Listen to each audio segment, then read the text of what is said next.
Hi friends, good evening.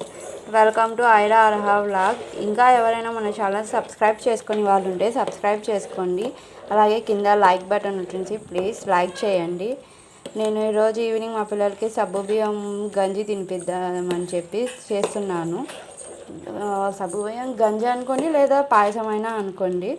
First 1 గంట నేను సగ్గుబియ్యాన్ని నానబెట్టాను. ఇప్పుడు స్టవ్ మీద నీళ్ళు ఇంకా సగ్గుబియ్యం వేసి నేను ఉడకబెడుతున్నాను. ఇది కొంచెం బాగా ఉడికాక సగ్గుబియ్యం కొంచెం మెత్తగా అయ్యాక చక్కెర వేసుకుంటాను. ఇప్పుడు నేను చక్కెర వేస్తున్నాను. దీంట్లో యాక్చువల్గా కలుపుతూ వేయాలి, కానీ నాకు వీడియో తీసేవాళ్ళు ఎవరు లేరు ఇంట్లో, నేను పిల్లలే ఉన్నది, అందుకని చెప్పి నేనే వేసుకుంటున్నాను. బాగా కలుపుకో.